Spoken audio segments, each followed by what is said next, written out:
ദൈവനാമത്തിന് മഹത്വമുണ്ടാകട്ടെ. ദൈവവചന പഠനത്തോടുള്ള ബന്ധത്തിൽ ഇവണ്ണം നമുക്ക് കൂടുവാൻ കർത്താവ് നൽകിയ ഈ അവസരത്തിനായിട്ട് നന്ദിയോടെ തിരുനാമത്തെ മഹത്വപ്പെടുത്തുന്നു. എന്നെക്കുറിച്ച് വളരെ ദീർഘമായിട്ടുള്ള ഒരു സാക്ഷ്യമൊന്നും പറയാൻ ഞാൻ ആഗ്രഹിക്കുന്നില്ല. എന്നാൽ പ്രിയ സഹോദരൻ ഇൻട്രൊഡ്യൂസ് ചെയ്തപ്പോൾ പറഞ്ഞതുപോലെ ഒരു കത്തോലിക്ക കുടുംബത്തിൽ ജനിച്ചു വളർന്ന എനിക്ക് കർത്താവായ യേശു ക്രിസ്തുവിനെ എൻ്റെ യൗവനത്തിൽ തന്നെ കണ്ടെത്തുവാൻ ദൈവം സഹായിച്ചു. 19 വയസ്സുള്ളപ്പോഴാണ് ഞാൻ രക്ഷിക്കപ്പെടുന്നത്. തിരിഞ്ഞു നോക്കുമ്പോൾ കർത്താവ് വളരെ മുൻപേ തന്നെ എൻ്റെ ജീവിതത്തെ പ്ലാൻ ചെയ്തിരുന്നുവെന്ന് ഞാൻ മനസ്സിലാക്കുന്നു. കാരണം ഈ രക്ഷിക്കപ്പെടുന്നതിനൊക്കെ മുമ്പേ തന്നെ വിശ്വവാണി പ്രോഗ്രാം കേൾക്കുക, ഹാർട്ട് ബീറ്റ്സിൻ്റെ സോങ്സ് ആസ്വദിക്കുക, ഇങ്ങനെ വളരെ നല്ല പ്രിപ്പറേഷൻ കർത്താവ് മുമ്പേ തന്നെ ചെയ്തിരുന്നു. എനിക്ക് നല്ലൊരു ഫൗണ്ടേഷൻ ആ രീതിയിൽ ദൈവമിട്ട് നിന്നുകൊണ്ട് കർത്താവിൻ്റെ സുവിശേഷം, ശരിയായ സുവിശേഷം കേട്ടപ്പോൾ അത് ഹൃദയത്തിലേക്ക് സ്വീകരിക്കുവാനും എന്നെ വിനയപ്പെടുത്തുവാനും എനിക്ക് പെട്ടെന്ന് ഇടയായി എന്നുള്ളത് ഞാൻ മനസ്സിലാക്കുന്നു. എന്ന് പറഞ്ഞാൽ ദൈവം എന്നെ ബാല്യത്തിൽ തന്നെ തൻ്റെ വീണ്ടെടുപ്പിനായിട്ട് ഒരുക്കിക്കൊണ്ടിരുന്നു എന്നുള്ളത് എനിക്കറിയാം. എന്നാൽ കർത്താവിനെ അറിഞ്ഞ നാൾ മുതൽ പല സഭകളോടുള്ള ബന്ധത്തിൽ ഞാൻ ബന്ധപ്പെട്ടിരുന്നു. കൊരട്ടി അസംബ്ലിയാണ് എൻ്റെ മാതൃസഭ. ഞാൻ സ്നാനപ്പെട്ടത് അവിടെയാണ്. എന്നാൽ ജോലിയുള്ള ബന്ധത്തിൽ വിദേശത്തായിരുന്നു, പുറത്തായിരുന്നു. അങ്ങനെ ബാംഗ്ലൂരിലും അതുപോലെ സൗദി അറേബ്യയിലും ഖത്തറിലും മസ്കറ്റിലും അവസാനമായിട്ട് ഇപ്പോൾ തിരിച്ച് ഇവിടെ തന്നെ ഈ തൃശ്ശൂർ ഭാഗത്തുമായിരിക്കുന്നു. നിങ്ങളുമായിട്ട് ഈ രീതിയിൽ അല്പസമയം ചെലവഴിപ്പാൻ എനിക്ക് ദൈവം അനുവദിച്ച സാവകാശത്തിനായിട്ട് ഞാൻ ദൈവത്തെ മഹത്വപ്പെടുത്തുന്നു. ഇതൊന്നും യദൃശ്ചിയ സംഭവിക്കുന്നതല്ല, ഇതൊക്കെ നിത്യമായ ദൈവത്തിൻ്റെ പദ്ധതികളിൽ വരുന്നതാണ്. വിശേഷാൽ ഇങ്ങനെ ഒരവസരം സഭയിൽ നൽകിയ ബന്ധപ്പെട്ട എല്ലാവർക്കും, സഭയ്ക്കും കർത്താവിൻ്റെ പരിശുദ്ധ നാമത്തിൽ ഞാൻ എൻ്റെ നന്ദിയും സ്നേഹവും അറിയിക്കുന്നു. ചില മുഖങ്ങളൊക്കെ എനിക്ക് പരിചയമുള്ളവരുണ്ട്, എല്ലാവരുമല്ല. നമുക്കെല്ലാവർക്കും പരിചയപ്പെടാനായിട്ടുള്ളൊരു വേദി ദൈവം തരട്ടെ. അടുത്ത 17 ക്ലാസ് എങ്കിലും, 17 എന്ന് ഞാൻ പറയാൻ കാര്യം ഞാൻ ഡോക്ടറുമായിട്ട് സംസാരിച്ചപ്പോൾ അത് പറയുകയുണ്ടായി. 17 ക്ലാസ് എന്ന് പറയുന്നത് നല്ല ടൈറ്റായിരിക്കും. ഞാൻ കുറേ സബ്ജക്ട്സ് കവർ ചെയ്യാനായിട്ടുണ്ട് ദൈവഭക്തി എന്ന വിഷയത്തോടുള്ള ബന്ധത്തിൽ. എന്നാൽ നിങ്ങൾക്ക് എത്രമാത്രം അത് ഗ്രഹിക്കാൻ പറ്റുമെന്നുള്ളതിന് ആനുപാതികമായി നീട്ടുകയോ ഒക്കെ ചെയ്യാനായിട്ട് നമുക്ക് സാധിക്കും. ഈ വിഷയം ആണ് ഞാൻ എടുക്കുമെന്ന് പറഞ്ഞപ്പോൾ പ്രിയ റോളൻ ഡോക്ടർ എന്നോട് അത് ആയിക്കോട്ടെ, നല്ലതാണ് സബ്ജക്റ്റ് എന്ന് പറയുകയുണ്ടായി. വാസ്തവത്തിൽ എനിക്കറിയാം, ഒരു പ്രവചന വിഷയമൊക്കെ ആണെങ്കിൽ കുറേ കൂടെ ഇൻട്രസ്റ്റിംഗാണ് നമുക്ക്. കാര്യം എന്ന് വെച്ചാൽ ക്യൂരിയോസിറ്റി ജനിക്കും.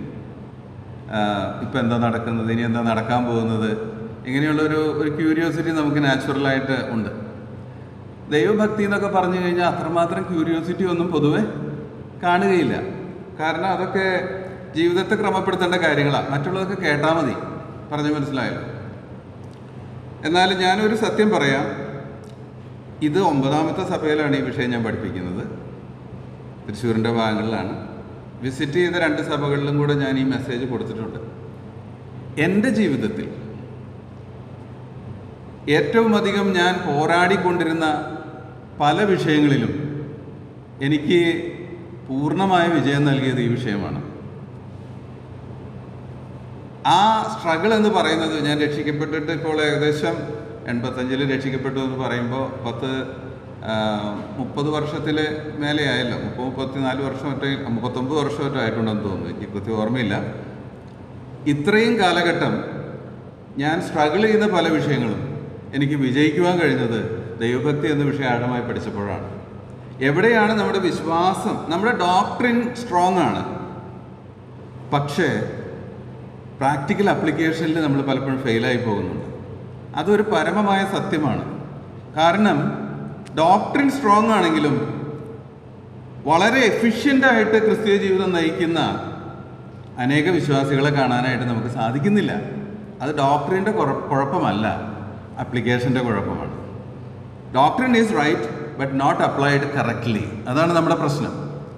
ഈ വിഷയം പഠിച്ചു വന്നപ്പോഴാണ് നമ്മുടെ അപ്ലിക്കേഷനിലുള്ള എറർ എവിടെയാണ് കിടക്കുന്നതെന്ന് എനിക്ക് ശരിക്കും മനസ്സിലായത്.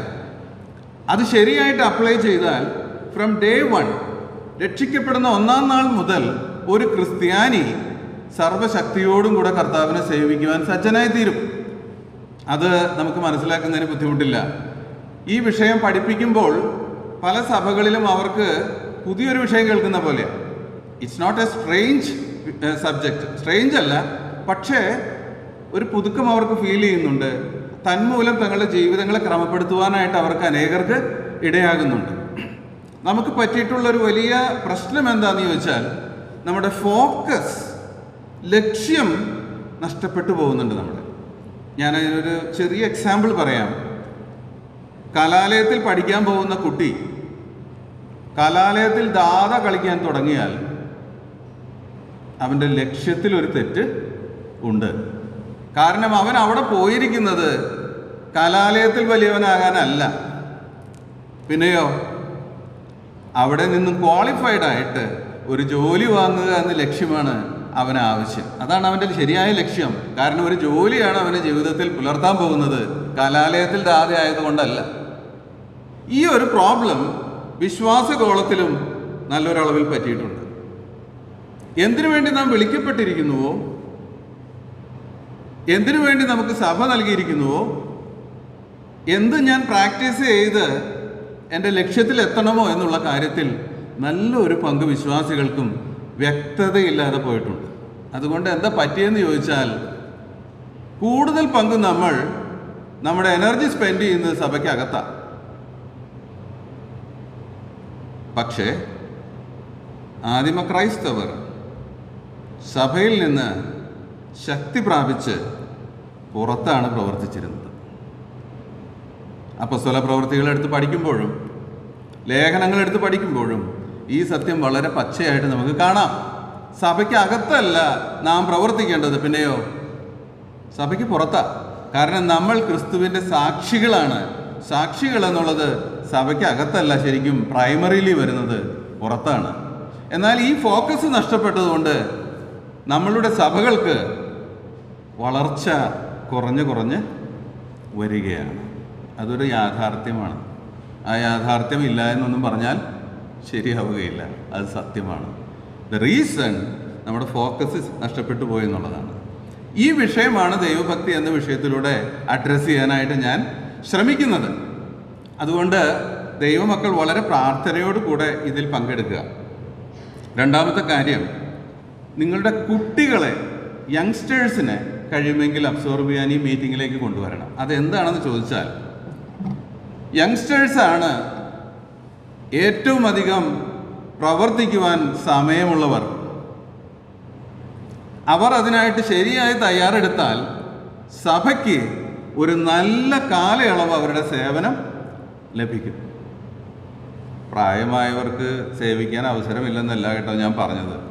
എന്നാൽ അവരെ സംബന്ധിച്ചിടത്തോളം, ഇപ്പോൾ ഞാനാണെങ്കിൽ 59 വയസ്സായി, ദൈവം അനുവദിച്ചാൽ ഒരു 10, 20, 21 വർഷം, 80 എന്ന് പറഞ്ഞാൽ അത്രയേ ഉള്ളൂ എനിക്കിനി.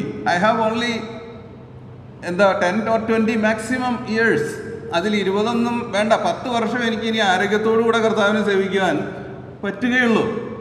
എന്നാൽ ഒരു യൗവനക്കാരനെ സംബന്ധിച്ചിടത്തോളം he has somewhere around 40 years. ഞാൻ പറഞ്ഞതിൻ്റെ ആശയം മനസ്സിലായി. അതുകൊണ്ട് കുഞ്ഞുങ്ങളെ കൊണ്ടുവരിക. കുഞ്ഞുങ്ങൾക്കാണ് ഈ ക്ലാസ് ശരിക്ക് ബെനിഫിഷ്യലായിട്ട് തീരേണ്ടത്. അവർ തങ്ങളുടെ ജീവിതങ്ങളെ ശരിയായി ക്രമപ്പെടുത്തിയാൽ അവർക്ക് അതുകൊണ്ട് വലിയ ഉപകാരം ഭാവിയിലുണ്ടാകും. അത് നിങ്ങളോട് റിക്വസ്റ്റായിട്ട് ഞാൻ വെക്കുകയാണ്. നമുക്ക് നമ്മുടെ ക്ലാസ്സിലേക്ക് കടക്കാം. ദൈവഭക്തി എന്നുള്ള വിഷയം ബൈബിളിൽ വളരെയധികം പ്രാവശ്യം പരാമർശിച്ചിട്ടുള്ളൊരു വിഷയമാണ്. 296 പ്രാവശ്യം ഈ പദം പുതിയ നിയമത്തിലും പഴയ നിയമത്തിലുമായിട്ട് രേഖപ്പെടുത്തിയിട്ടുണ്ട്. ദൈവഭയം എന്നും അതിൻ്റെ ഗ്രീക്ക് പദം യുസേബിയ തിയോസ് എന്നാണ്. യുസേബിയ എന്ന് വെച്ചാൽ ഭയം എന്നാണ്, തിയോസ് എന്ന് വെച്ചാൽ ദൈവം. ഈര എലോഹിം എന്ന എബ്രായ ഭാഷയിലും എലോഹിം എന്ന് പറഞ്ഞാൽ ദൈവം, ഈര എന്ന് പറഞ്ഞാൽ ഭയം. തത്വത്തിൽ ദൈവഭക്തി എന്ന് നാം പറയുന്ന പദത്തിൻ്റെ അക്ഷരാർത്ഥം ദൈവ ഭയം എന്നാണ്, ദൈവത്തോടുള്ള ഭയം. ഈ സ്വഭാവം യോസേഫിൽ ഉണ്ടായിരുന്നതായിട്ട് നമ്മൾ കാണുന്നുണ്ട്. യോസേഫിനെ പാപത്തിനായിട്ട് പ്രേരിപ്പിക്കുമ്പോൾ അവൻ പറഞ്ഞ വാക്ക്, ഈ പാപം ചെയ്ത് ഞാൻ എൻ്റെ ദൈവത്തോട് ഞാൻ എങ്ങനെ ഇടപെടുമെന്നാണ്. ദൈവത്തെ ഞാൻ ഭയപ്പെടുന്നു, അതുകൊണ്ട് എനിക്കത് ചെയ്യാൻ പറ്റില്ല. ഇതായിരുന്നു അവൻ്റെ മോട്ടിവേഷൻ, പാപത്തിൽ നിന്ന് ഓടി രക്ഷപ്പെടുവാനായിട്ട്. ദൈവഭയം എന്നുള്ളത് ദൈവം ഭയങ്കരനായതുകൊണ്ടല്ല, പിന്നെയോ ദൈവം നല്ലവനായതുകൊണ്ടാണ് ഉണ്ടാകേണ്ടത്. ദൈവം നമ്മെ സ്നേഹിച്ചു, തൻ്റെ പുത്രനെ തന്നു. ദൈവം നമ്മളോട് കരുണ കാണിച്ച് നമ്മെ ഓരോ ദിവസവും വഴി നടത്തുന്നു. ശത്രു ഭരിക്കുന്ന ഈ ലോകത്തിൽ, സർവ്വലോകം പിശാചിൻ്റെ അല്ലെങ്കിൽ ദുഷ്ടൻ്റെ അധീനതയിൽ കിടക്കുന്നു. ദുഷ്ടൻ്റെ അധീനതയിൽ കിടക്കുന്ന ഈ ലോകത്തിൽ നമ്മൾ ഓരോ ദിവസവും മുന്നോട്ട് പോകുന്നത് ദൈവത്തിൻ്റെ കരുണ ഒന്നുകൊണ്ട് മാത്രം ആണ്. അങ്ങനെ ദൈവം നമ്മെ പരിപാലിച്ച് സൂക്ഷിക്കുമ്പോൾ ദൈവത്തോട് സ്നേഹവും ആദരവും ബഹുമാനവും ഭയവും ഉണ്ടാകേണ്ടത് ആവശ്യമാണ്. ദൈവത്തെ ഭയമുണ്ടെങ്കിൽ, ഞാനൊരു കാര്യം പറയാം, നമ്മൾ പലപ്പോഴും ചെയ്യുന്ന അവിവേകങ്ങൾ നമ്മൾ ചെയ്യില്ല. ഒരു ലൂസ് ടോക്ക് നമ്മുടെ വായിൽ നിന്ന് വരില്ല. അതെന്താ? ദൈവത്തെ ഭയമുണ്ട്. ഞാൻ കണക്ക് കൊടുക്കണം എന്ന് പറഞ്ഞാൽ, വളരെ സ്നേഹമുള്ള, അതോടൊപ്പം തന്നെ വളരെ സ്ട്രിക്റ്റ് ആയിട്ടുള്ള ഒരു പിതാവ് ഭവനത്തിലുണ്ടെങ്കിൽ മക്കൾ തോന്നിയ പോലെയൊന്നും അവിടെ നടക്കുകയില്ല. പിതാവിന് സ്നേഹമുണ്ട്, പക്ഷേ വളരെ സ്ട്രിക്റ്റാണ്. അങ്ങനെയെങ്കിൽ മക്കൾ അനുസരണത്തിലും വിധേയത്വത്തിലും ജീവിക്കും. ഇത് തന്നെയാണ് ദൈവഭക്തി കൊണ്ട് ദൈവമക്കളിൽ നിന്നും ദൈവം ആഗ്രഹിക്കുന്നത്. ദൈവഭക്തിയുടെ അർത്ഥം എന്താണെന്നുള്ളത് നമ്മൾ ചിന്തിച്ചാൽ, അത് ഏറ്റവും ലളിതമായ ഭാഷയിൽ നമ്മൾ പറഞ്ഞതുപോലെ ദൈവത്തോടുള്ള ഭയം ആണ്. ദൈവത്തെ ഞാൻ ഭയപ്പെടുന്നു. ദൈവത്തെ ഭയപ്പെടുന്നതിൻ്റെ കാരണം എന്താണെന്ന് ചോദിച്ചാൽ, അല്പം കൂടെ ഡീറ്റെയിൽ ആയിട്ട് പറഞ്ഞാൽ, ദൈവത്തിൻ്റെ സ്വഭാവ മഹിമയെ ഞാൻ മനസ്സിലാക്കുമ്പോൾ, ഫോർ എക്സാമ്പിൾ, ദൈവം പറഞ്ഞു, ഞാൻ വിശുദ്ധനാകിയാൽ നിങ്ങളും വിശുദ്ധരായിരിപ്പിൻ. ദൈവം വിശുദ്ധനാണ്. നമുക്കറിയാം, വളരെ മാന്യനും വളരെ വിശുദ്ധിയുമുള്ള ഒരു വ്യക്തിയോട് കൂടെ നടക്കുമ്പോൾ നമ്മൾക്കൊരു ഭയമുണ്ടാകും. എന്താണ് ആ ഭയം? ഇദ്ദേഹത്തിൻ്റെ അടുത്ത് മോശമായ ഒരു വാക്ക് ഞാൻ ഉച്ചരിച്ചുകൂടാ, ഇദ്ദേഹത്തിൻ്റെ സ്റ്റാൻഡേർഡിനേക്കാൾ മോശമായ ഒരു സ്റ്റാൻഡേർഡിൽ ഞാൻ നടന്നുകൂടാ. ദൈവത്തെ ശരിയായി മനസ്സിലാക്കുമ്പോൾ, നമ്മുടെ പിതാവിനെ നമ്മൾ ശരിയായി മനസ്സിലാക്കുമ്പോൾ, അവൻ്റെ ഔന്നത്യത്തെ, മഹത്വത്തെ നമ്മൾ മനസ്സിലാക്കുമ്പോൾ, അവൻ്റെ ദിവ്യമായിരിക്കുന്ന സ്വഭാവങ്ങളെ നാം മനസ്സിലാക്കുമ്പോൾ, അവൻ്റെ കൂടെ ഞാൻ നടക്കുമ്പോൾ ഇങ്ങനെയുള്ള മോശമായ ഇടപാടുകൾ എന്നിൽ നിന്ന് ഉണ്ടാകരുത് എന്നുള്ള ഭയം. ഞാൻ പറഞ്ഞതിൻ്റെ ആശയം മനസ്സിലായല്ലോ. വ്യക്തിയുടെ മഹാത്മ്യം ഉന്നതം എന്ന് മനസ്സിലാക്കിയിട്ട് അവനോട് കൂടെ നടക്കുമ്പോൾ അവൻ്റെ നിലവാരത്തിലേക്ക് ഉയരാൻ നാം ശ്രമിക്കുന്ന ആ ഭയം, അതാണ് ദൈവഭയം എന്ന് പറയുന്നതിൻ്റെ ഏറ്റവും വ്യക്തമായിരിക്കുന്ന ഒരു ഡെഫിനിഷൻ. ദൈവത്തോടുള്ള ഭയമാണ്, പക്ഷെ ദൈവത്തിൻ്റെ ഔന്നത്യം മനസ്സിലാക്കിയിട്ട്, അവൻ്റെ മഹത്വം മനസ്സിലാക്കിയിട്ട്, അവൻ്റെ ക്വാളിറ്റീസ് മനസ്സിലാക്കിയിട്ട്, അവൻ്റെ സ്വഭാവത്തിൻ്റെ സവിശേഷത മനസ്സിലാക്കിയിട്ട് എന്നെ തന്നെ അവൻ്റെ നിലവാരം സൂക്ഷിക്കുവാൻ നിർബന്ധിക്കുന്നതാണ് ദൈവഭയം.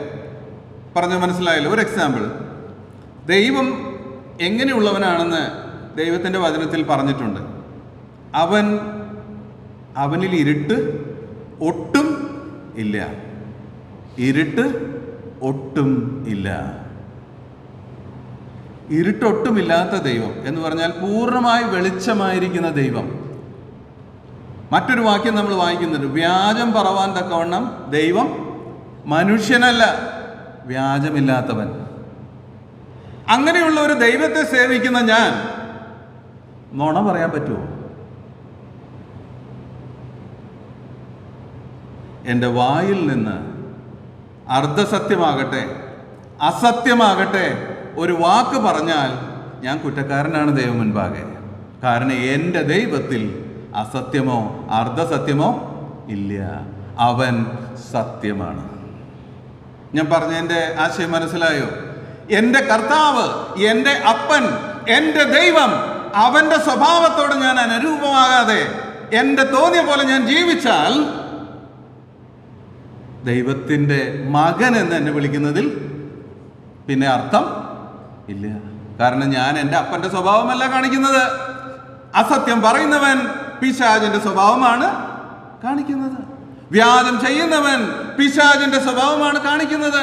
ഞാൻ ദൈവത്തിൻ്റെ മകനാണെങ്കിൽ എനിക്ക് എൻ്റെ ദൈവത്തിൻ്റെ നിലവാരത്തിൽ നിന്ന് താഴേക്ക് പോകാൻ പറ്റുകയില്ല.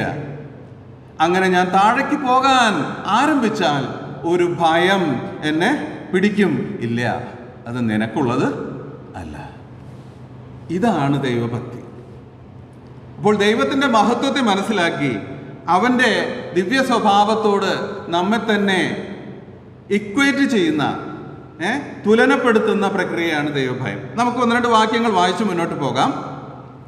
ദൈവത്തെ ഭയപ്പെടുക എന്നുള്ളത് വിശുദ്ധ ബൈബിൾ വളരെ ആവർത്തിച്ച് പറയുന്ന ഒരു കാര്യമാണ്. സങ്കീർത്തനങ്ങൾ 33:8 നാം ഇങ്ങനെ വായിക്കുന്നു: സകല ഭൂവാസികളും യഹോവയെ ഭയപ്പെടട്ടെ.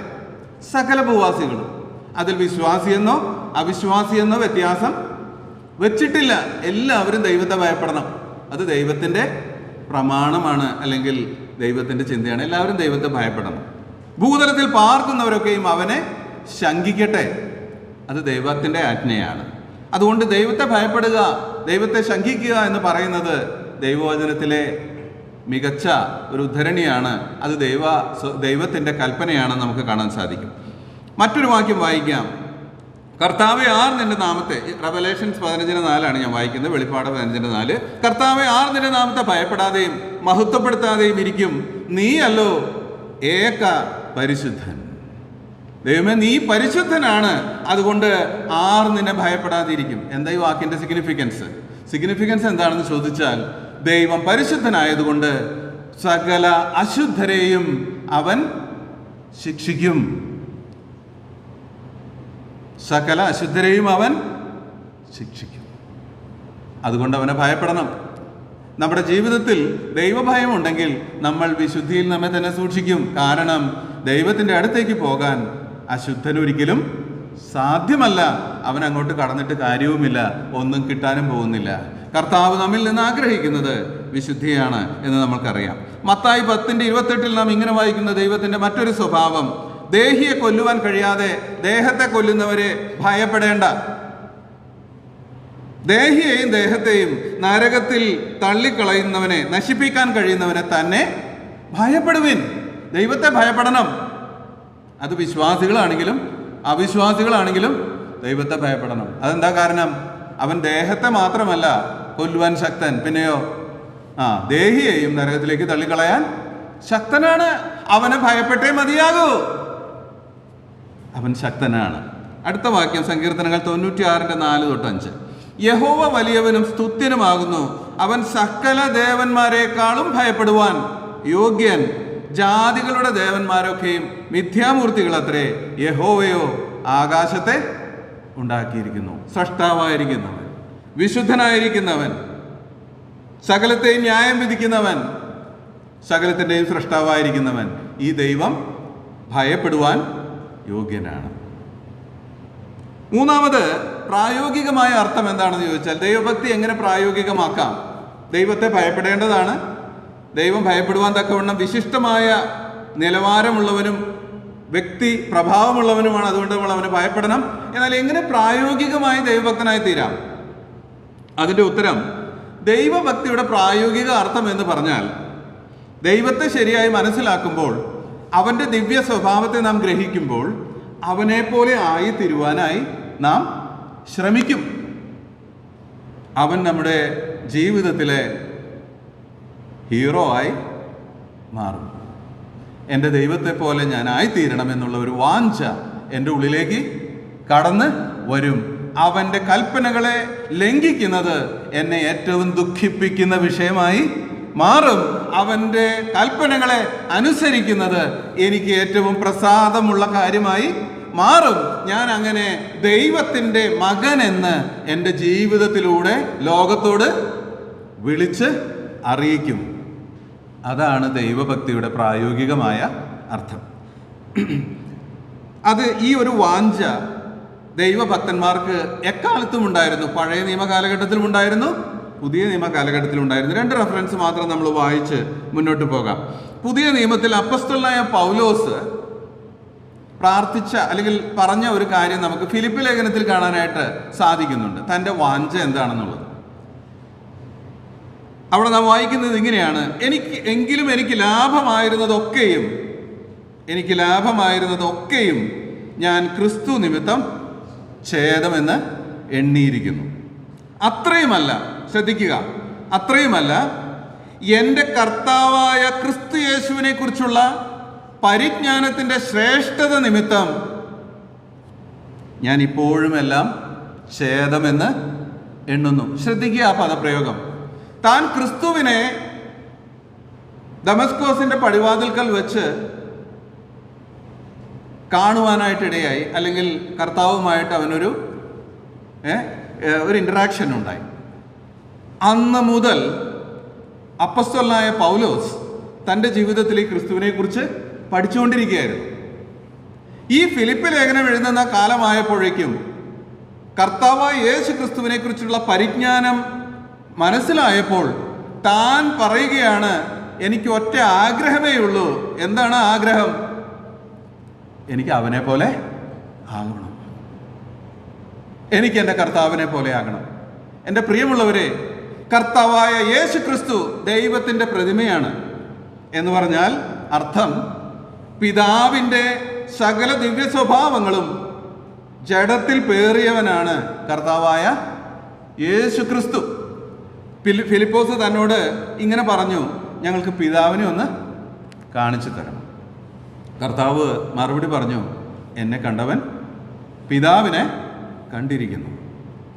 ഇത് തെറ്റിദ്ധരിച്ച് ചിലർ പിതാവും പുത്രനും ഒന്നാണെന്ന് പറയാറുണ്ട്. തെറ്റ് അതല്ല അവിടുത്തെ ആശയം. അവിടുത്തെ ആശയം എന്നിൽ കാണുന്ന ഈ സ്വഭാവങ്ങൾ തന്നെയാണ് പിതാവിലും ഉള്ളത്. എന്നെ കണ്ടവൻ പിതാവിനെ കണ്ടിരിക്കുന്നു എന്ന് പറഞ്ഞാൽ പിതാവിൻ്റെ സർവ്വ സ്വഭാവങ്ങളും പുത്രൻ ഈ ഭൂമിയിലായിരുന്നപ്പോൾ മനുഷ്യർക്ക് വെളിപ്പെടുത്തി. തൻ്റെ മടിയിലിരിക്കുന്ന ഏകജാതനായ പുത്രൻ അവനെ വെളിപ്പെടുത്തിയിരിക്കുന്നു. ഈ ക്രിസ്തുവിൻ്റെ മനോഹാരിത മനസ്സിലാക്കിയ പൗലോസ് അപ്പോസ്തലൻ പറയുക, അവൻ്റെ പരിജ്ഞാനത്തിൻ്റെ ശ്രേഷ്ഠത നിമിത്തം ഞാൻ സകലവും ഛേദമെന്ന് എണ്ണുന്നു എന്ന് പറഞ്ഞാൽ അതിനേക്കാൾ ശ്രേഷ്ഠമായി ഒന്നും ഈ പ്രപഞ്ചത്തിൽ ഇല്ല. അവൻ്റെ വിശുദ്ധി കാണുമ്പോൾ, അവൻ്റെ നീതി കാണുമ്പോൾ, അവൻ്റെ സ്നേഹം കാണുമ്പോൾ, അവൻ കാണിച്ച ഔദാര്യം കാണുമ്പോൾ, അവൻ സേവിച്ച സേവനം കാണുമ്പോൾ, അവൻ പ്രാർത്ഥിച്ച പ്രാർത്ഥനകൾ കാണുമ്പോൾ, അവൻ വചനം പഠിച്ച പഠനം പോലെ അവൻ്റെ വിശ്വാസവും പ്രത്യാശയും കാണുമ്പോൾ, അവൻ്റെ സഹിഷ്ണുത, അവൻ്റെ ദിവ്യ സ്വഭാവങ്ങൾ ഞാൻ കാണുമ്പോൾ എൻ്റെ മനസ്സിൽ അങ്കുരിക്കുന്ന ഒരേ ഒരു ആഗ്രഹമുണ്ട്: എൻ്റെ കർത്താവിനെ പോലെ ഞാൻ ആയി തീരണം. അവനാണ് എൻ്റെ ഹീറോ. അവനേക്കാൾ കുറഞ്ഞൊന്നും ഞാൻ ആഗ്രഹിക്കുന്നില്ല. ഭക്തന്മാർ എക്കാലത്തും ഇങ്ങനെ തന്നെയാണ് ചിന്തിച്ചിട്ടുള്ളത്. നിങ്ങൾ വി നാഗൽ സാഹിബിൻ്റെ പാട്ട് കേട്ടിട്ടുണ്ടല്ലോ. ഞാൻ മനസ്സിലാക്കുന്നത്, ഞാൻ കേട്ടിട്ടുള്ള, ഞാൻ കണ്ടിട്ടില്ല, പക്ഷെ ഞാൻ കേട്ടിട്ടുള്ളതിൽ ഏറ്റവും ഭക്തനായ ഒരു മനുഷ്യനായിരുന്നു വി നാഗൽ. കാരണം തൻ്റെ ജീവിതത്തിലെ എല്ലാ പാട്ടുകളും ക്രിസ്തുവിൻ്റെ മഹത്വത്തെ പ്രകീർത്തിച്ചുകൊണ്ടും അതുപോലെ എനിക്ക് ആയിത്തീരണമെന്നുള്ള പ്രാർത്ഥനയുമാണ്. യേശുവെ പോലെ ആകുവാൻ, യേശുവിൻ വാക്ക് കാക്കുവാൻ, യേശുവിൽ നിത്യം ജീവിപ്പാൻ, അല്ലേ? ഇവയെ കാക്ഷിക്കുന്നു ഞാൻ എന്ന് പറഞ്ഞിട്ട് ഒരു ലിസ്റ്റ് ഓഫ് ഐറ്റംസ് അവിടെ പറയുന്നുണ്ട്, കർത്താവിൻ്റെ സ്വഭാവങ്ങളെ. അതുപോലെ മറ്റൊരു പാട്ടാണ്, യേശുവേ നിന്റെ രൂപമീ എൻ്റെ കണ്ണുകൾക്ക് എത്ര സൗന്ദര്യം, ശിഷ്യനാകുന്ന എന്നെയും നിന്നെ പോലെ ആകണം. മുഴുവൻ പറഞ്ഞു മനസ്സിലായല്ലോ. നിന്നെ പോലെ ആകണം ഞാൻ. അതായിരുന്നു തൻ്റെ വാഞ്ച. അത് തന്നെയാണ് ഇവിടെ അപ്പോസ്തലനായ പൗലോസ് പറയുന്നത്. എനിക്കൊരു ആഗ്രഹമേ ഉള്ളൂ, ക്രിസ്തു യേശുവിനെ കുറിച്ചുള്ള പരിജ്ഞാനത്തിൻ്റെ ശ്രേഷ്ഠ നിമിത്തം ഞാൻ സകലവും ഛേദമെന്ന് എണ്ണുന്നു. അവിടെ കൊണ്ട് നിർത്തുന്നില്ല, ഞാൻ ക്രിസ്തുവിനെ നേടേണ്ടതിനും. അപ്പോൾ ഇതുവരെ ക്രിസ്തുവിനെ നേടിയില്ലേ? താൻ രക്ഷിക്കപ്പെട്ടില്ല എന്നാണോ പറയുന്നത്? അല്ല, ഞാൻ ക്രിസ്തുവിനെ നേടണം. അതെന്താ? ഞാൻ ക്രിസ്തുവിലാണ്, പക്ഷേ ക്രിസ്തുവിലുള്ള വിശ്വാസം എനിക്കുണ്ട്. പക്ഷെ ക്രിസ്തുവിനെ നേടണമെന്ന് താൻ പറയുമ്പോൾ താൻ ഉദ്ദേശിക്കുന്നത് അവൻ്റെ ദിവ്യ സ്വഭാവങ്ങളിൽ എന്നിലേക്ക് പൂർണ്ണമായി കടന്നു വരണം. അവൻ്റെ സ്വഭാവങ്ങൾ ഞാൻ ഇൻഹെറിറ്റ് ചെയ്യണം, അവകാശമാക്കണം. ഞാൻ അവനെ പോലെ ആകണം.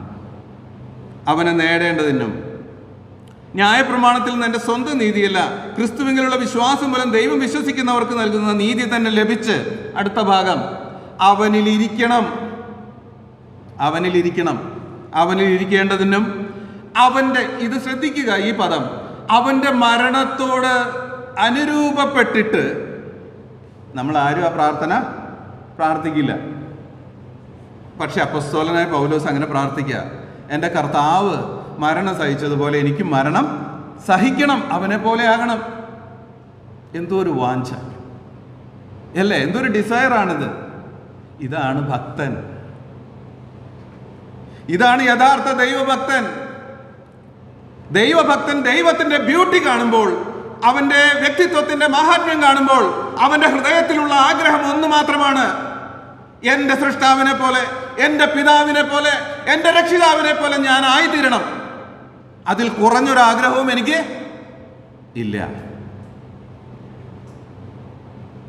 അടുത്തത്, അവനെയും അവൻ്റെ പുനരുത്ഥാനത്തിൻ്റെ ശക്തിയെയും തിരിച്ചറിയണം.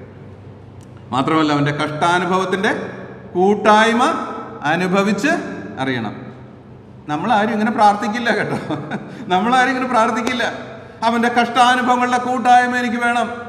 അവൻ കഷ്ടം സഹിച്ചതുപോലെ ഞാനും കഷ്ടം സഹിക്കണം. അവൻ മരിച്ചതുപോലെ ഞാൻ മരിക്കണം. അവൻ ഉയർത്തെഴുന്നേറ്റതുപോലെ ഞാനും ഉയർത്തെഴുന്നേൽക്കണം. ഇതായിരുന്നു പൗലോസ് അപ്പോസ്തലന്റെ വാഞ്ച. ഇനി ഞാനൊരു ചോദ്യം ചോദിക്കട്ടെ എൻ്റെ പ്രിയ സഹോദരി സഹോദരന്മാരെ, നമ്മളുടെ വാഞ്ച എന്താണ്? ഒരു ദൈവഭക്തൻ ആഗ്രഹിക്കേണ്ടത് ഈ ലോകത്തിലെ മഹത്വമല്ല, പിന്നെയോ ഗുരുവിനെ പോലെ ആകുന്നത് ശിഷ്യന് മതി. അത് മതി. നമ്മൾ we are so rooted in this world we cannot uproot us. അങ്ങനെയായി തീർന്നു നമ്മൾ. പറഞ്ഞു മനസ്സിലായോ? ഭൂമിയിലേക്ക് നമ്മളുടെ വേരുകൾ അത്രമാത്രം ആഴ്ന്നിറങ്ങി അതിൽ നിന്ന് വിട്ടുപോരുന്നത് നമുക്ക് അസഹനീയമായി തീർന്നിരിക്കുകയാണ്. ഇപ്പോൾ കഷ്ടതയൊന്നും നമുക്ക് വേണ്ട, മരണവും വേണ്ട. കഷ്ടവും മരണവും ഇല്ലാതെ പുനരുത്ഥാനം എവിടെ കിട്ടാനാണ്? അത് സാധാരണ ഒരു മരണമൊക്കെ നമുക്ക് മതി.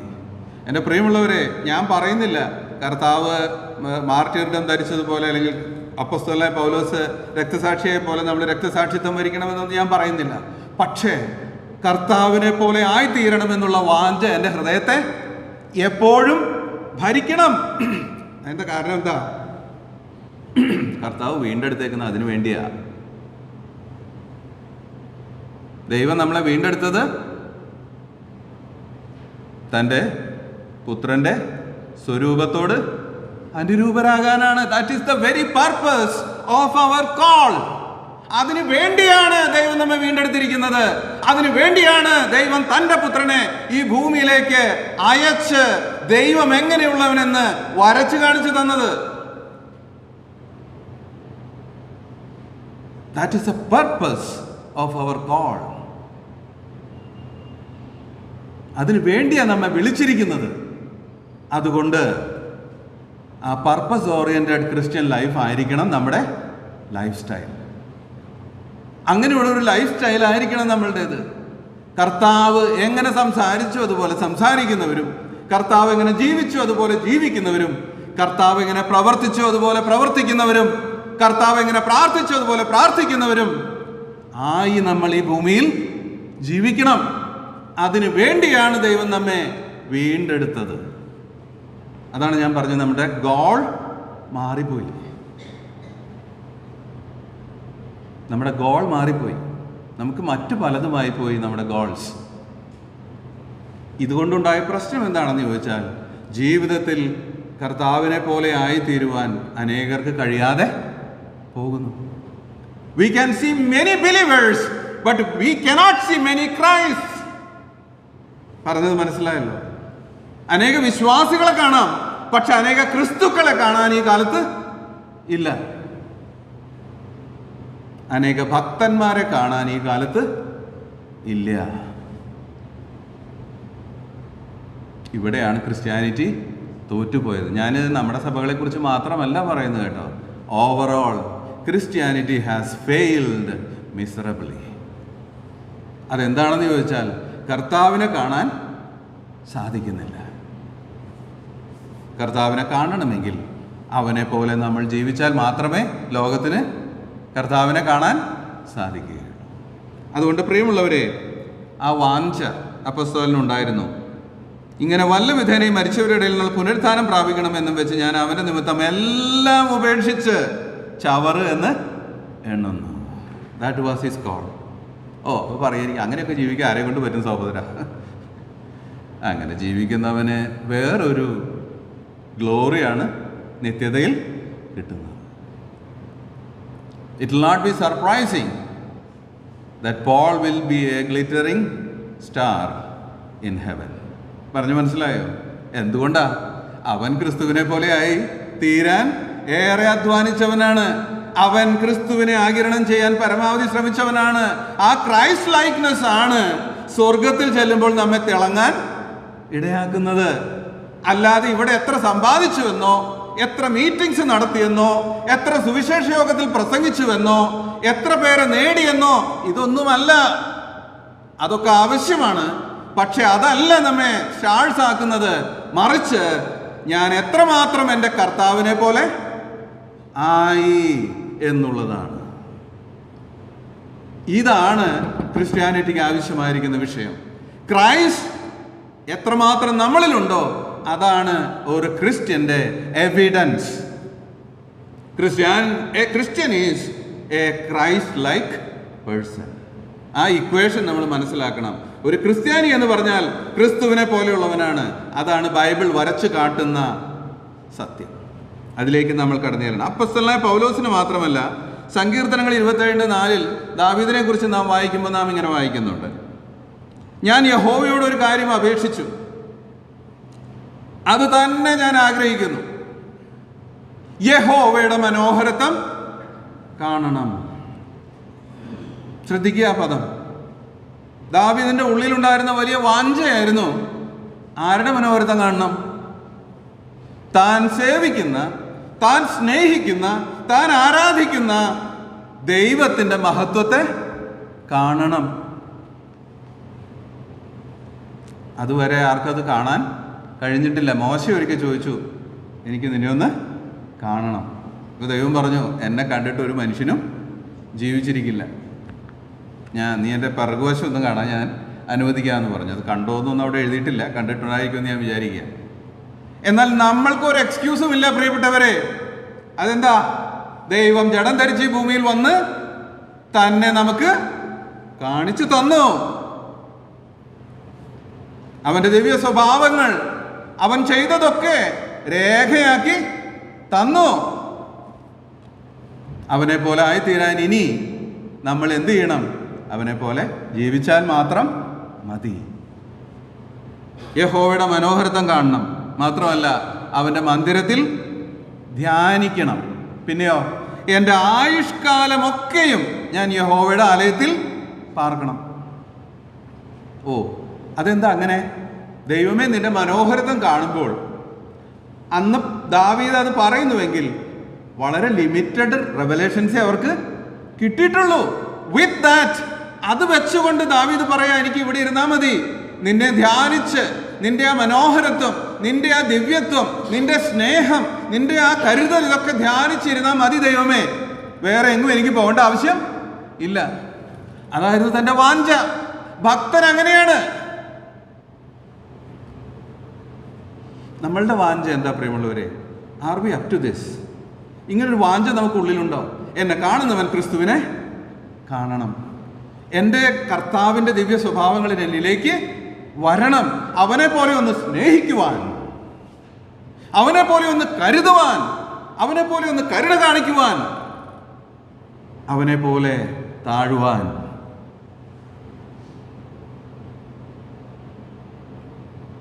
നാഗലിൻ്റെ പാട്ടിൽ അങ്ങനെയുണ്ട്, യേശുവെ പോലെ താഴുവാൻ ഇവയെ കാക്ഷിക്കുന്നു ഞാൻ. ഉറപ്പിക്കുക എന്നെ എൻ്റെ നാഥ, നിറയ്ക്കുക നിൻ്റെ ആത്മാവിനാൽ. അതായിരുന്നു എൻ്റെ പ്രാർത്ഥന. പ്രിയമുള്ളവർ, ഇതായിരിക്കണം നമ്മുടെ പ്രാർത്ഥന. അതെന്താ? ഞാൻ അതിനു വേണ്ടിയാണ് വിളിക്കപ്പെട്ടിരിക്കുന്നത്. അതിനുവേണ്ടിയാണ് ഞാൻ എൻ്റെ യാത്ര ഈ ഭൂമിയിൽ ചെയ്തുകൊണ്ടിരിക്കുന്നത്. എന്തുകൊണ്ട് ദൈവഭക്തി അനിവാര്യമാണ്? ആ വിഷയം 10 മിനിറ്റ് കൊണ്ട് തീർത്തിട്ട് ഇന്നത്തെ ക്ലാസ് അവസാനിപ്പിക്കാമെന്ന് ഞാൻ കരുതുകയാണ്. ദൈവഭക്തി എന്തുകൊണ്ട് അനിവാര്യമാണെന്ന് ചോദിച്ചാൽ അതിനുള്ള ഉത്തരം എബ്രായ ലേഖനം 11:6 നമ്മളിങ്ങനെ വായിക്കുന്നു: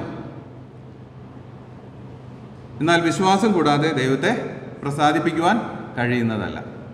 വിശ്വാസത്താലാണ് നമ്മളുടെ ജീവിതം ആരംഭിച്ചത്, അല്ലേ? നമ്മൾ രക്ഷിക്കപ്പെട്ടത് വിശ്വാസത്താലാണ്.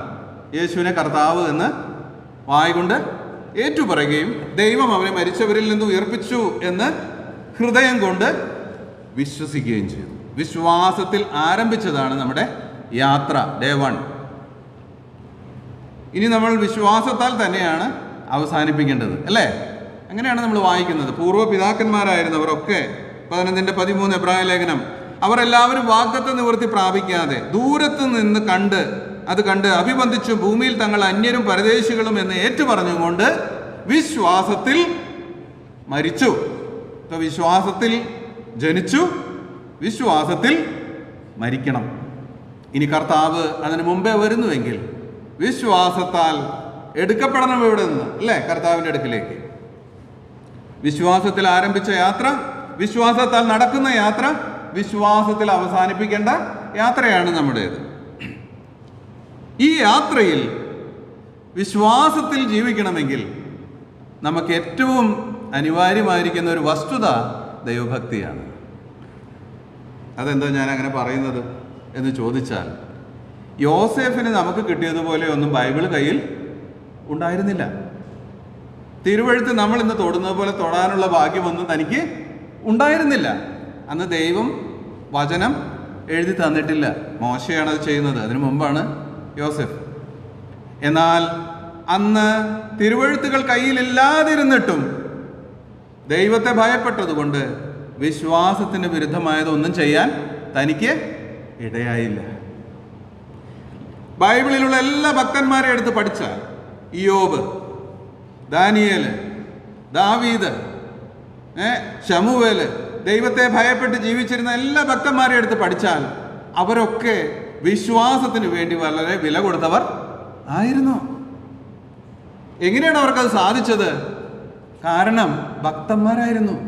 എന്നിൽ ഭക്തി ഉണ്ടെങ്കിൽ വിശ്വാസത്തെ നിലനിർത്തുന്നതിന് എനിക്കൊരു ബുദ്ധിമുട്ടും ഉണ്ടാകുകയില്ല. വിശ്വാസത്തിന് വിരുദ്ധമായി, അർത്ഥാൽ ദൈവവചനത്തിന് വിരുദ്ധമായി ഞാൻ ജീവിക്കുന്നതിൻ്റെ കാരണം എന്നിൽ ദൈവഭക്തി ഇല്ല എന്നുള്ളത് ഒന്നുകൊണ്ട് മാത്രം ആണ്. ദൈവഭക്തനാണ് ഞാനെങ്കിൽ അവിഹിതമായ ഒന്ന് കാണാൻ എൻ്റെ കണ്ണ് തിരിക്കാൻ എന്നെ കൊണ്ട് സാധിക്കുകയില്ല. അതെന്താ? ദൈവം കാണുന്നു. എൻ്റെ ദൈവത്തിന് ചേരാത്ത കാര്യമാണ്, എനിക്ക് പറ്റില്ല. പറഞ്ഞു മനസ്സിലായല്ലോ? എൻ്റെ വായിൽ നിന്ന് അവിഹിതമായത് വരരുത്. എൻ്റെ ഭാര്യയോടാകട്ടെ, എൻ്റെ മക്കളോടാകട്ടെ, കൂട്ടു സഹോദരന്മാരോടാകട്ടെ, അവിഹിതമായ ഒരു വാക്ക് എൻ്റെ വായിൽ നിന്നും വരാൻ എനിക്ക് പാടില്ല. കാരണം എന്താ? മനുഷ്യർ പറയുന്ന ഏത് നിസ്സാര വാക്കിനും കണക്ക് ബോധിപ്പിക്കേണ്ടി വരും. എൻ്റെ കർത്താവിനത് ഇഷ്ടമല്ല. ഇന്ന് നമ്മുടെ സഭകളിലൊക്കെ പലപ്പോഴും എന്താ പ്രശ്നങ്ങൾക്ക് കാരണമെന്നറിയാമോ? എന്താ അങ്ങോട്ടും ഇങ്ങോട്ടും വെല്ലുവിളിക്കുന്നത്? എന്താ അങ്ങോട്ടും ഇങ്ങോട്ടും വാക്കുകളെ ക്രമപ്പെടുത്താതെ സംസാരിക്കുന്നത്? യാതൊരു റെസ്പെക്റ്റും ഇല്ലാതെ സഭകളിൽ എന്താ വഴക്കുണ്ടാകുന്നത്? The only reason they don't fear God. അത്രയേ ഉള്ളൂ. ദൈവത്തെ യാതൊരു ഭയവുമില്ല. ദൈവം ഈ പ്രവൃത്തികൾക്കൊക്കെ ന്യായം വിധിക്കുന്നവനാണെന്നുള്ള ഭയം ഇല്ല. അതാ കാരണം ദൈവമക്കളിൽ നിന്ന് ദൈവഭക്തി നല്ലൊരു പങ്കും നഷ്ടപ്പെട്ടിരിക്കുകയാണ്. അതാണ് സഭകളിൽ പലപ്പോഴും പ്രശ്നങ്ങൾക്ക് കാരണം. ഇനി സഭായോഗങ്ങളെ ലക്ഷ്യമാക്കുന്നത് എന്താ? ദൈവത്തെ ഭയമില്ല. ഓഫീസില് മാനേജർ മീറ്റിങ്ങിന് വിളിച്ചാ പോകില്ലേ? അതെന്തുകൊണ്ടാ? മാനേജറിനെ ഭയമുണ്ട്. എന്നാൽ രാജാവിന് ഭയം ഇല്ല. എൻ്റെ പ്രിയമുള്ളവരെ, അടിസ്ഥാനപരമായി എന്താണ് ഞാൻ മുന്നേ പറഞ്ഞത്? Our doctrine is strong but application is very poor. Very poor. അത് പച്ചയായിട്ട് പറയാതിരിക്കാൻ നിവൃത്തിയില്ല. കാരണം ഈ പോക്ക് മുന്നോട്ട് പോയാൽ അടുത്ത തലമുറ ഇതിലും ശോഷിച്ച് ഇരിക്കും. നിങ്ങൾക്കറിയാലോ, യൂറോപ്പിൽ അനേക ചർച്ചസ് അടച്ചു പൂട്ടി പോയിക്കൊണ്ടിരിക്കുക. എന്താ കാരണം? ക്രിസ്ത്യാനി അല്ലാതായി. ദൈവഭയമില്ല, അവർക്ക് ദൈവത്തെ അറിയുകയുമില്ല. ഈ മൂല്യച്യുതിയിലേക്കാണ് നമ്മുടെ സഭകളും പതുക്കെ പോയിക്കൊണ്ടിരിക്കുന്നത്. അതിന്റെ ലക്ഷണമാണ് പ്രാർത്ഥനാ യോഗങ്ങൾക്ക് സഹോദരന്മാരുടെ എണ്ണം കുറവായിരിക്കുന്നത്. ഒരു ചർച്ചിന്റെ ഹെൽത്ത് കാണണമെങ്കിൽ പ്രാർത്ഥനാ യോഗത്തിന് വന്നാൽ കാണാം. That is the measure of the health of A church.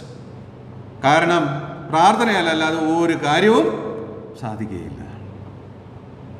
പ്രാർത്ഥന മുടങ്ങുന്ന ഒരു സഭ, ഞാൻ പറയുമ്പോൾ അംഗങ്ങളെ കുറിച്ചാണ് ഞാൻ പറയുന്നത്, ആ സഭ ഒരിക്കലും പ്രോഗ്രസ് ചെയ്യില്ല. ദ റീസൺ, പ്രാർത്ഥന കൂടാതെ ഒന്നും നടക്കില്ല. There is a witty saying, a part time believer cannot defeat a full time devil എന്ന് പറഞ്ഞ് കേട്ടിട്ടുണ്ടായിരിക്കുമല്ലോ. ഒരു അല്പസമയം അധ്വാനിക്കുന്ന ഒരു വിശ്വാസിക്ക് പൂർണ്ണ സമയം അധ്വാനിക്കുന്ന പിശാചിനെ തോൽപ്പിക്കാൻ സാധിക്കുകയില്ല. It is A fact. പലപ്പോഴും ബങ്ക് ചെയ്യുകയാണ് പ്രാർത്ഥനയൊക്കെ. യു നോ വാട്ട്, നമ്മൾ പ്രാർത്ഥനയെ ബങ്ക് ചെയ്യുമ്പോൾ നമ്മെ തോൽപ്പിക്കാനുള്ള എതിരാളി കൂടുതൽ ശക്തനായി തീരുകയാണ്. പ്രാർത്ഥനയാലല്ലാതെ നമുക്ക് വിജയിക്കാൻ കഴിയില്ല. ഞാൻ പറഞ്ഞു വരുന്നതിൻ്റെ ആശയം, ഭക്തി കുറഞ്ഞു വരികയാണ്. 2 വാക്യങ്ങൾ വായിക്കുക. എബ്രായർ 11:6. അവിടെ നാം വായിക്കുന്ന അത് 2 വാക്യം നമ്മൾ 11:6 നമ്മൾ വായിച്ചു. 11:13 നമ്മൾ വായിച്ചു. 2 തിമോത്തിയോസ് 4:7. ഞാൻ നല്ല പോർ പൊരുതു, ഓട്ടം തികച്ചു, വിശ്വാസം കാത്തു. അപ്പോസ്തലനായ പൗലോസിൻ്റെ വാക്കുകളാണ്. വിശ്വാസം കാക്കണം നമ്മൾ. അതിന് നമ്മെ സഹായിക്കുന്നത് ദൈവഭക്തിയാണ്. റോമർ 10:17. ആകയാൽ വിശ്വാസം കേൾവിയാലും, കേൾവി ക്രിസ്തുവിൻ്റെ വചനത്താലും വരുന്നു. ദൈവവചനമാണ് നമ്മുടെ വിശ്വാസത്തെ ബലപ്പെടുത്തുന്നത്. ഇതിനെക്കുറിച്ച് നമ്മൾ കുറച്ചുകൂടി വിശദമായി പിന്നീട് പഠിക്കും. ആകയാൽ വിശ്വാസം നിലനിർത്തണമെങ്കിൽ വചനം പഠിക്കേണ്ട ആവശ്യം ശരിക്കുമുണ്ട്. ആകയാൽ മത്തായി 7:24. ആകയാൽ എൻ്റെ ഈ വചനങ്ങളെ കേട്ട് ചെയ്യുന്നവനൊക്കെയും പാറമേൽ വീട് പണിത ബുദ്ധിയുള്ള മനുഷ്യനോട് തുല്യനാകുന്നു. വചനം പഠിക്കാതെ ദൈവത്തിൻ്റെ ഭക്തനായിട്ട് ജീവിക്കുവാൻ നമുക്ക് സാധ്യമല്ല. ദൈവവചനത്തിന്മേലാണ് നമ്മുടെ വിശ്വാസം പണിയേണ്ടത്. അത് പ്രായോഗികമാക്കണമെങ്കിൽ, ഈ വചനത്തിന് അടിസ്ഥാനമായിട്ടുള്ളൊരു ജീവിതം നമ്മൾക്കുണ്ടാകണമെങ്കിൽ നമ്മൾ ദൈവത്തിൻ്റെ ഭക്തന്മാരായിരിക്കണമെന്ന് നമുക്ക് കാണുവാനായിട്ട് സാധിക്കും. യോബിൻ്റെ പുസ്തകം 9:31. പാപികളുടെ പ്രാർത്ഥന ദൈവം കേൾക്കുന്നില്ല എന്നും യോഹന്നാൻ 9:31. പാപികളുടെ പ്രാർത്ഥന ദൈവം കേൾക്കുന്നില്ല എന്നും ദൈവഭക്തനായിരുന്ന അവൻ്റെ ഇഷ്ടം ചെയ്യുന്നവൻ്റെ പ്രാർത്ഥന കേൾക്കുന്നുവെന്നും നാം അറിയുന്നു. ശ്രദ്ധിക്കുക, ആ പദം അവിടെ ഉപയോഗിച്ചിരിക്കുന്നത് വളരെ ശ്രദ്ധിക്കണം. ആരുടെ പ്രാർത്ഥനയാണ് ദൈവം കേൾക്കുന്നത്? ദൈവഭക്തനായിരുന്ന് അവൻ്റെ ഇഷ്ടം ചെയ്യുന്നവൻ്റെ. യാക്കോബ് പറഞ്ഞിട്ടുള്ളൊരു വാക്കുണ്ട്, നിങ്ങൾ ഒരുപാട് പ്രാർത്ഥിക്കുന്നുണ്ട്, അഥവാ യാചിക്കുന്നുണ്ട്, പക്ഷെ ഒന്നും കിട്ടുന്നില്ല. അതെന്താ? വല്ലാതെ യാചിക്കുന്നുണ്ട്. എന്ത് വല്ലാതെ യാചിക്കുക? അവിടെ എഴുതിയിട്ടുണ്ടത്, നിങ്ങളുടെ ഭോഗേച്ഛകളിൽ ചെലവിടേണ്ടതിന് എന്ന് പറഞ്ഞു കഴിഞ്ഞാൽ ഭക്തിയില്ല. പ്രാർത്ഥന മുഴുവൻ എന്തിനു വേണ്ടിയാ? ഭക്തിക്ക് വേണ്ടിയല്ല, മറ്റു പലതിനും വേണ്ടിയാ. അതുകൊണ്ട് എന്താ പറ്റുന്നത്? നിങ്ങൾ യാചിക്കുന്നുണ്ട്, ഒന്നും കിട്ടുന്നില്ല. എന്നാൽ ഭക്തനായിരിക്കുന്നവൻ്റെ പ്രാർത്ഥന കേൾക്കുന്നു. അതെന്താ? ഭക്തൻ ആവശ്യമുള്ളതേ പ്രാർത്ഥിക്കും. അവൻ്റെ അപ്പൻ്റെ സ്വഭാവം അവന് നന്നായിട്ട് അറിയാം. പറഞ്ഞ് മനസ്സിലായല്ലോ? ദൈവഭക്തന് അവൻ്റെ അപ്പൻ്റെ സ്വഭാവം ശരിക്കറിയാം, ദൈവത്തിൻ്റെ സ്വഭാവം അറിയാം, കർത്താവായ യേശു ക്രിസ്തുവിൻ്റെ സ്വഭാവം അറിയാം. അങ്ങനെയുള്ള പ്രാർത്ഥനയെ കഴിക്കൂ. ജങ്ക് ഫുഡ് മേടിച്ചു തരാത്ത ഒരു അപ്പനോട് മക്കൾ പോയി പിസ്സ മേടിച്ചു തരാൻ പറയില്ല. പറഞ്ഞ് മനസ്സിലായല്ലോ? ഹെൽത്തി ഫുഡേ ചോദിക്കൂ. ഭക്തൻ ദൈവഹിതപ്രകാരം പ്രാർത്ഥിക്കുന്നവനായിരിക്കും. സങ്കീർത്തനങ്ങൾ 33:18. യഹോവയുടെ ദൃഷ്ടി തൻ്റെ ഭക്തന്മാരുടെ മേലും തൻ്റെ ദയക്കായി പ്രത്യാശിക്കുന്നവരുടെ മേലും ഇരിക്കുന്നു. It's like A GPS, global positioning system പോലെ ദൈവത്തിൻ്റെ GPS ആരുടെ മേലെ വെച്ചിരിക്കുന്നതെന്ന് ചോദിച്ചാൽ കൃത്യ ഉത്തരവുണ്ട്, ഭക്തൻ്റെ മേലെ. നമ്മൾ പലപ്പോഴും തെറ്റിദ്ധരിച്ചിട്ടുള്ളൊരു വിഷയമുണ്ട്. എന്താ അറിയോ? നമ്മൾ പാടാറുണ്ട്, ഭക്തരിൻ വിശ്വാസ ജീവിതം പോലെ ഇത്ര ഭദ്രമാം ജീവിതം വരെ ഉണ്ടോ? സത്യമാണത്. പക്ഷെ ആ പാട്ട് പാടുന്ന നല്ലൊരു പങ്ക് ആൾക്കാർക്ക് അത് പാടാനുള്ള യോഗ്യത ഇല്ല. എന്താണെന്നറിയോ? ഭക്തന്മാരല്ല. നമ്മളുടെ ഇടയിൽ പൊതുവെ വന്നിട്ടുള്ള ഒരു വലിയ തെറ്റുണ്ട്. അതെന്താണെന്നറിയോ? നമ്മൾ വിചാരിച്ചുകൊണ്ടിരിക്കുന്ന എല്ലാ വിശ്വാസികളും ഭക്തന്മാരാണെന്നാ. അല്ല കേട്ടോ. അല്ല. We have to very much realise ചെയ്യേണ്ട ഒരു കാര്യമാണ്. എല്ലാ വിശ്വാസികളും ഭക്തന്മാർ അല്ല. എല്ലാ ഭക്തന്മാരും വിശ്വാസികൾ ആണ്. പക്ഷെ എല്ലാ വിശ്വാസികളും ഭക്തന്മാരല്ല. ഈ തിരിച്ചറിവ് ശരിക്കും നമുക്ക് വേണം. എന്നാൽ ഭക്തനാണ് ദൈവം അനുഗ്രഹങ്ങളെ കൊടുക്കുന്നത്. നിങ്ങൾ ബൈബിളിലെ പ്രോമിസസ് ഒക്കെ എടുത്ത് വായിച്ചു നോക്കിക്കോ. എല്ലാ പ്രോമിസും നമ്മൾ ഈ സ്റ്റഡിയോടുള്ള ബന്ധത്തിൽ ഞാൻ കുറേ വാക്യങ്ങൾ വായിക്കും. അതുകൂടാതെ നിങ്ങൾ ബൈബിളിലെടുത്ത് വായിച്ചോ, ദൈവത്തിൻ്റെ 99% പ്രോമിസസും കൊടുത്തിരിക്കുന്നത് ഭക്തന്മാർക്കാണ്, അഥവാ അവനെ ഭയപ്പെടുന്നവർക്ക് ആണ്. എൻ്റെ സമയം ഇവിടെ അവസാനിക്കുകയാണ്. ഞാൻ നിർത്തുകയാണ്. ഒരു വാക്യം കൂടെ വായിച്ചിട്ട്, സങ്കീർത്തനങ്ങൾ 145:19, തൻ്റെ ഭക്തന്മാരുടെ ആഗ്രഹം അവൻ സാധിപ്പിക്കും, അവരുടെ നിലവിളി കേട്ട് അവരെ രക്ഷിക്കും. ഭക്തന്മാരുടെ ആഗ്രഹമാണ് ദൈവം സാധിപ്പിക്കുക. ഭക്തന്റെ ഏറ്റവും വലിയ ആഗ്രഹം എന്തായിരിക്കും?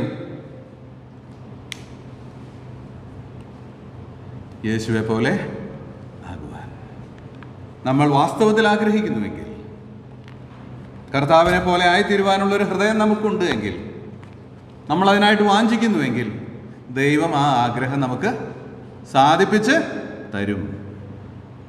പ്രിയ ദൈവമക്കളെ, കേവലം ഒരു വിശ്വാസിയായിരിക്കാതെ ക്രിസ്തുവിൻ്റെ ഒരു ഭക്തനായിട്ട് ഈ ഭൂമിയിൽ ഇനിയുള്ള കാലം, ഞാൻ എല്ലാവരും ഉദ്ദേശിച്ചല്ല പറയുന്നത്, വളരെ ഭക്തിയോടെ ജീവിക്കുന്നവരുണ്ട് കേട്ടോ, എനിക്ക് നന്നായിട്ട് അറിയാം.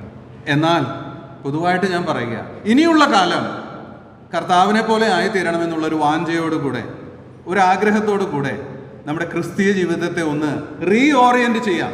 നമ്മുടെ ലക്ഷ്യങ്ങളെ ഒന്ന് കർത്താവിലേക്ക് ഫോക്കസ് ചെയ്യാം. അങ്ങനെ ജീവിച്ചാൽ വിശ്വാസത്തിൽ ആരംഭിച്ച നമ്മുടെ യാത്ര വിശ്വാസത്തിൽ അവസാനിപ്പിക്കാൻ നമുക്ക് സാധിക്കും. ദൈവം നമ്മെ സഹായിക്കട്ടെ.